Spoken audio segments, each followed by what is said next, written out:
মামা সবাইকে good morning বলে দাও। রিশোনা ঘুম দিয়ে উঠে ব্রাশ করে একদম জামা টামা পরে রেডি। আর মানে রিয়ের জন্য আজকে দিয়েছি প্যানকেক। গুড নাইট না গুড মর্নিং। হ্যাঁ হবে। হ্যাঁ আজকে রিয়ের ভ্যাকসিনেশন ডে, তাড়াতাড়ি ওকে খাইয়ে দাইয়ে নিয়ে। কেমন হয়েছে মা? টেটি ওকে থ্যাংক ইউ। এবার তাড়াতাড়ি খেয়ে দে, রি এখন যাবে বেরোবে, তাই তো? আসো নিচে আসো, নিচে আসো। তো এই যে আমরা রেডি, জিত আসছে। আজকে যেহেতু সানডে অসুবিধা নেই। মাম্মা এই যে ভ্যাকসিন দেবে, দাও। লাগে না, দেবে না। তো আমরা এই যে চলে এসেছি, আমাদের 12:30 টাইম ছিল, 40 হয়ে গেছে। ডাক্তার আবার একটু টাইম দেয়। হ্যাঁ ভিড় আছে, অসুবিধা নেই। দিদির মুডটা কিন্তু খারাপ হয়ে গেছে, ও না এখন বুঝতে পারে এখানে এসছে মানেই ওর ভ্যাকসিন। কিচ্ছু হবে না মা, এখন মুখটা একদম রিতো স্ট্রং গার্ল, কিচ্ছু হবে না। না না দাঁড়াও, পুরো পা দেয়নি, পুরো পা দিতে হবে, পুরো পা দেয়নি। কত একটুও না, কত ছোট দেখ না, কত তোর সাইজের। আচ্ছা দাদা বলে ডাকো।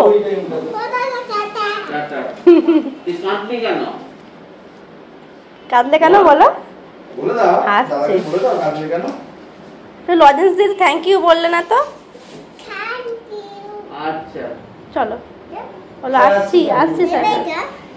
কি সুন্দর না হাতের স্টিকারটা, দেখেছো?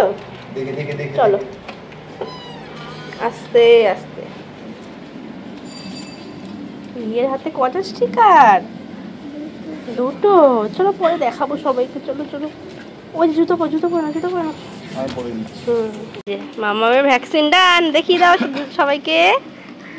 তোমার কি ব্যথা করছে? হ্যাঁ এখন করছে, এখন করছে না, একটু টনটন করবেই। রিয়া একটা জিনিস করে দিয়েছে, ভ্যাকসিন দিতে গিয়ে ভয়ে টয়লেট করে দিয়েছে। আসলে রিয়া এখন বড় হচ্ছে, ওকে আমরা অভ্যাস করাচ্ছি প্যাম্পাস ছাড়া। অল টাইম তো পড়ানো উচিত না এমনিতেও। তো মাম্মা রাজা বদলে না, মাঝখানে বসবে। এখন বাড়ি যাওয়ার পথে আখের রস খাবো। মাম্মা খাবে তো? দেখাচ্ছ? ওই দেখো রিয়ের হাতে এখানে ভ্যাকসিন দিয়েছে, এখানেও। এখন তুমি ওকে তো হাত ধরবো না, ওকে। মামাকে তো খাইয়েই গেছিলাম, বাড়িতে এসে রুটি বানিয়ে রেখেছিলাম, একটু চা দিয়ে গরম গরম অনেকদিন বাদে খেলাম। রচা দিয়ে রুটি ভালোই লাগে, তোমাদের কার কেমন লাগে একটু জানিও কমেন্ট করে। তারপরে আবার চলে এসেছি রান্নাঘরে। আজকে চিকেন রান্না করেছিলাম, বলতে পারো রিশোনার মুডটা একটু ভালো করার জন্যই। ওকে চিকেন স্টু দিয়ে 2 পিস মাংস দিয়ে ভাত বানিয়ে দিই আমি, ও বেশ মোটামুটি ওটা ভালোই পছন্দ করে। বাদবাকি রান্না ওর ঠাম্মি করেছিল। তো এখন আমরা লাঞ্চ করতে বসে পড়েছি। রিয়ের খাওয়া হয়ে গেছে চিকেন স্টু দিয়ে। এই যে আমাদের কষা কষা চিকেন, আর কষা চিকেন আর কি। জিৎ তো আড্ডা মারতে গেছিল, ছিল না। আর আমি এদিকে যে শুক্তো নিয়েছি, আর এই যে গন্ধরাজ লেবু, আর বাটা মাছ রান্না হয়েছে, যেগুলো আমরা খাইনি। কি তোমাকে দেখানো যাবে না। এই যে বাজে এখন 7:30 মতন। জিৎ গাছে দোকানে দই নিয়ে এসছে, কি খাবে। দই নিয়ে এসছে, মুড়ি দিয়ে ওকে দিয়ে দিলাম। আর ও দেখো পুরো দইটা নিয়ে কি লাগেছে। দই দিয়ে মুড়ি দিয়ে খাবে তো?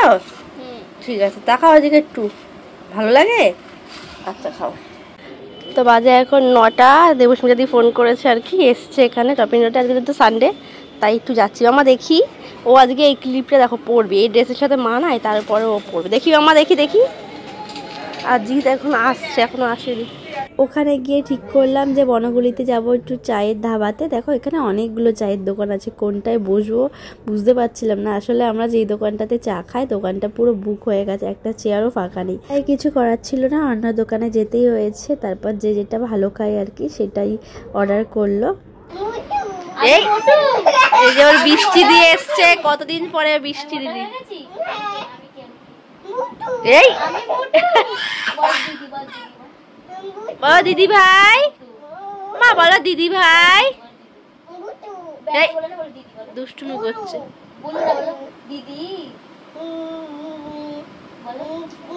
মামা আসো না, তোর খাবার বানিয়ে নিয়ে আসছি, তোর খাবার বানিয়ে নিয়ে আসছি একটু পরে। হ্যাঁ খেয়া না। এই